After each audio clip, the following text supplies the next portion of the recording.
Hey everybody, this is JP Firepledge bringing you guys a little something different today. We are going to be covering the Marvelous Merchandise event from start to finish. So we'll be looking at the items you need and all of the dialogue that goes on between the Liben Marvelous Merchandise vendor over here and the Traveler. So without further ado, we'll jump on into it and get this thing started. Alright guys, so what I'm going to show you right now is all of the items that Liben requests for his little boxes. So I'm going to flash this info up on screen. So all he really requires is a lot of the most common items that you'll find around Mondstadt. You can sometimes find these around Liyue, I think, or from vendors. Basically, it's like just things you can just pick up off the ground, things of everyday value that have almost no value. So next we will jump into the dialogue portion of this event. So I'll leave you guys to that. Friend, that we should meet means that fate has surely smiled upon you. Oh, I have an excellent business proposition for you. If I could just have a moment of your time. Why do you merchant types always sound so suspicious? Oh, come now, don't be like that. The integrity of a Liyue merchant is as steadfast as the Geo-Archon themselves. No harm in hearing you out, I guess. Oh, it's simple. Every day you find me some basic items and trade them in here for a box full of exciting little curios.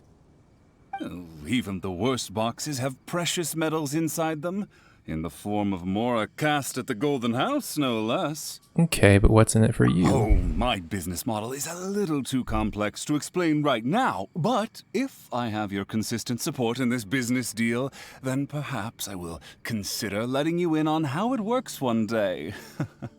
So, what do you think, Interested? Can't hurt to try it out. Ah, I see you've willingly returned. That must mean you trust me, even if only a little. Paimon's heard of scams that start like this, though. They rope you in with all the benefits in the beginning, so you let your guard down, and that's when they get ya. Please. I don't rely on scams to make my Mora. I rely on my keen sense of business trends. I was once a merchant of curios. Why curios, you ask? Well, because logically speaking, the rarer something is, the more expensive it is. Well, Paimon's super rare. There's only one in all of Teyvat. So, where's the Mora? Something big is about to happen to our world. And what do you think is going to become scarce once that happens, Telling you about yesterday? Ah, yes, supply and demand. You should know, because of Mondstadt's storm terror attacks, orchard production was affected and stocks are low. As such, we can expect the price of Mondstadt's wines and ciders to go sky high, all across Teyvat. Yeah, we know a thing or two about the storm terror issue. So let's see how well you can put two and two together. Tell me, why am I swapping out my curios for basic household items, Because the whole world is about to be destroyed?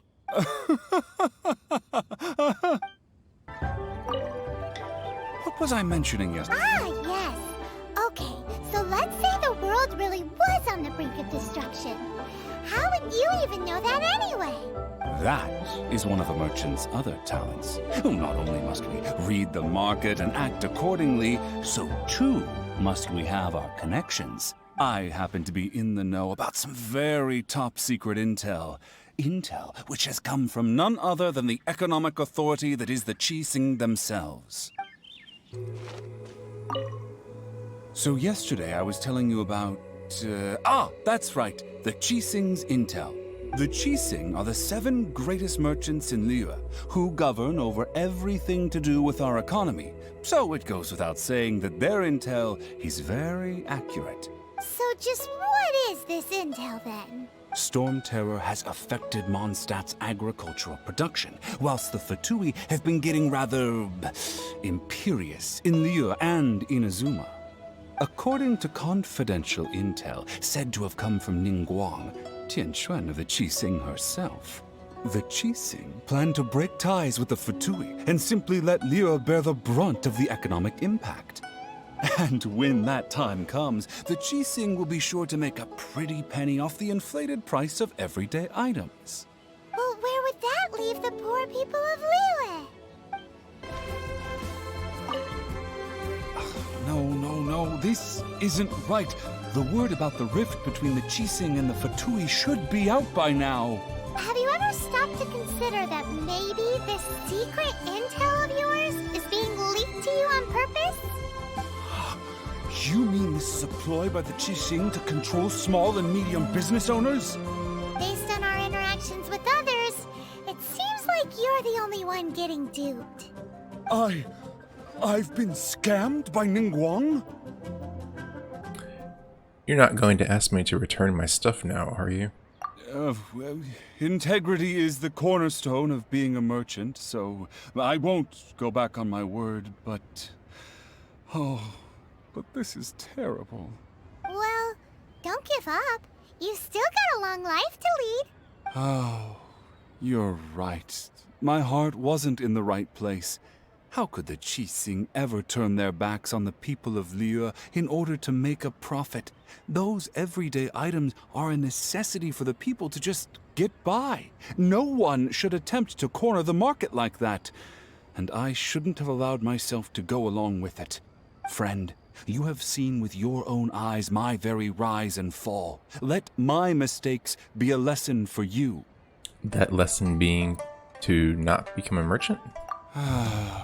I'm going to need some time to myself to think about what's happened. Business will at least continue to go on, but in the immediate sense, that doesn't help me a whole lot.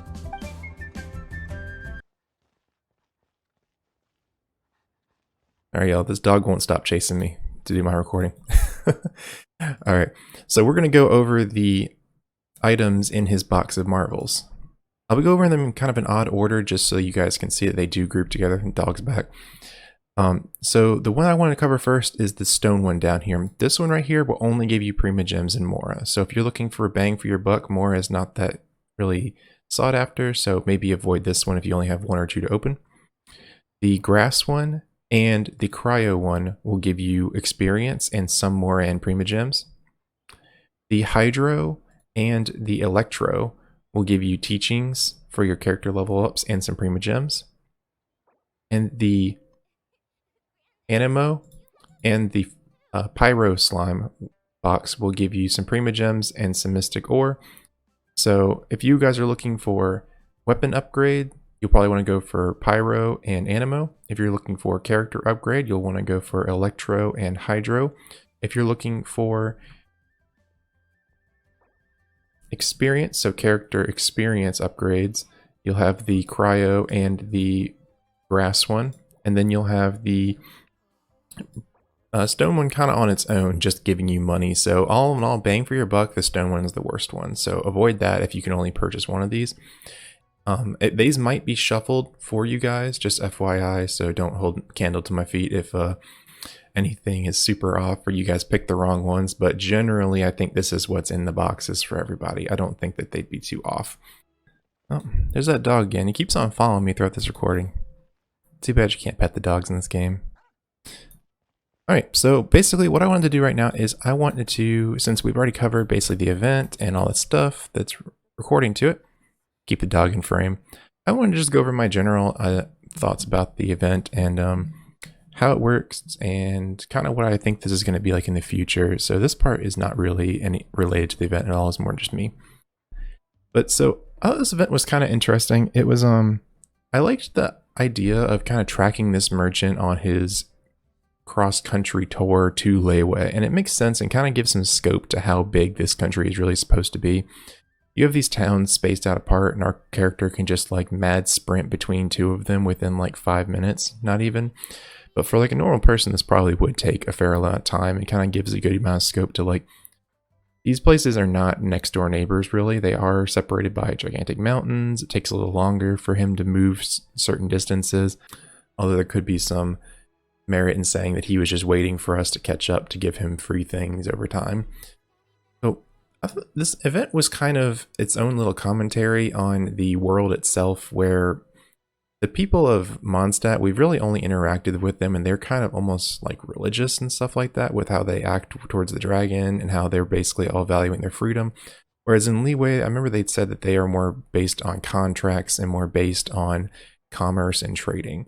This dude kind of just gets his vague idea of what people need in the world and just gets this tip from the Chiseng, who are basically the people in charge of commerce in Liyue, and by association in charge of commerce in the entire nation.